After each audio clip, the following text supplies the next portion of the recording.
Ngasi nungdan phongkiba kanglipaki mairagi pausedagi maruoiba pau khara khangatcharaga miyamda khudo tamjige CM na athuba matamda jinga phangangani hairabasu numit 13 suraba fawba jinga pibidrei seram niken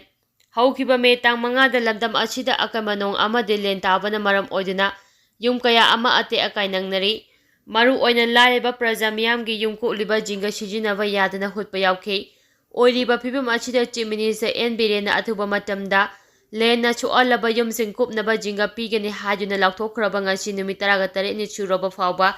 jinga pibiduna laire haina social activist Siram Nikena phongdorakli mahangna makhatana phongdor ibadi Lilif ki CI sijen thokpada michang mikhai naibagi thawong chathare lan gi chaitheng marakta len tabana maram oiduna laireba praja kaya ama awaba mayoknare masibu kharadang oirabasu ko anaba Manipur gi chief minister na awaba taraba singda Lilif ke temang pigani haina lauthokpada miyamna wakhal chawthoknaki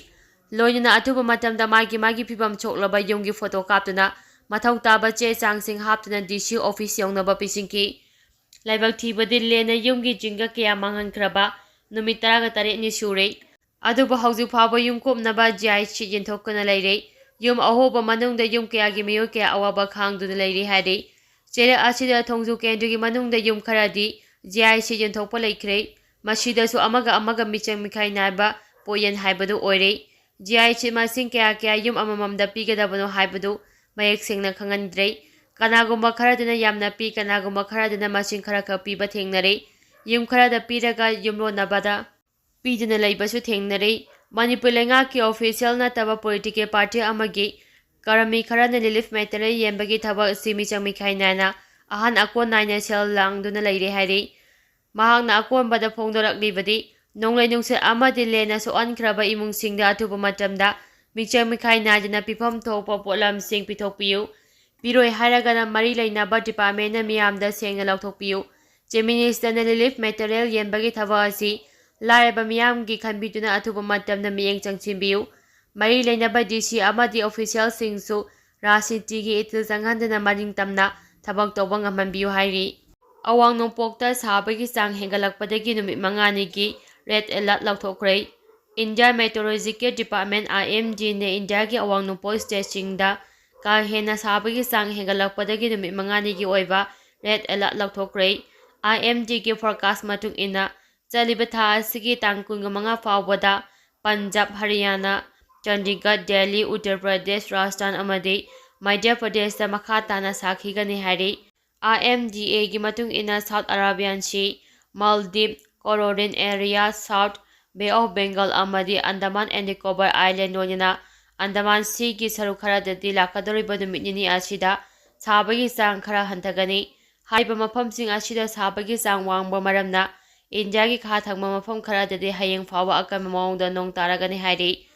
Tamil Nadu Pondicherry Karaikal Kerala Mahe amadi Karnataka da lakadoriba numitni humni asida nong kana tagani hairi Keirak IB da AR leisinanaba hotnababu MLA amadi miyamna leiba yaroi haina warep loukhre Kaksing District ki Keirak Semai Village ki manakta leiba Irrigation and Flood Control Department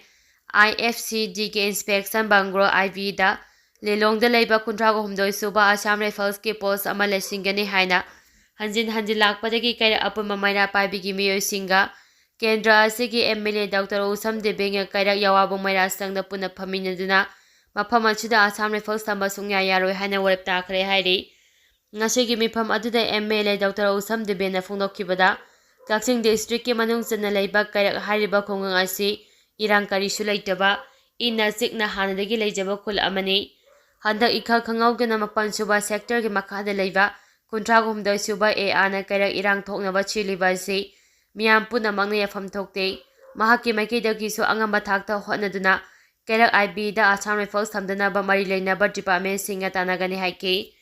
38 suba AR na mafam asi makhoigi mafamne haina maira paibi singda phongdoklabasu DC Kaksingi maikaidagi Keirak ta leiba IB asigi area asi Assam Rifles a pikhiba ngasi phawba leite matam kharagi mamangda leiramba Assam Rifles na mafam asida makhoi leijege no observation certificate amatang pibiyo haina hairakibadagi pikhibadi lei lama se AR da pithokibadi leite haina DC Kaksingna phongdoro e haina MLA na miyamda paudamki ngasi gi mifam aduda mara paibi singna phongdokhibada hauji manipur da tholibe irang asida Assam Rifles da thajaba miyamna thamdre maram aduna mafam asida AR thamba yaroi lengang thamdaba yade haiba lairaga su mafam asida Stefos oina hanandagi lairiba asigi mathakta ahemba thamjinbiyo haike miyangi mifam aduda Keirak wabagai gi jira parishad ki member Shilam Danabe Keirak United Development Organization gi miyo singchu saruyake Recipriya kangu jam Italy gi damakta ngasi India thadokre malemna sakhangna rabai child environmental amadi climate activist ama oiribi Recipriya kangu jam numi mangani gi Italy khongjata ngasi India thadokre Italy da pangthokadariba World Children's Day celebration asida special guest oina saru yarunabagi damak invite torokpadagi mahangasi India thadokibni World Children's Day celebration asida malemgi oina saknairabi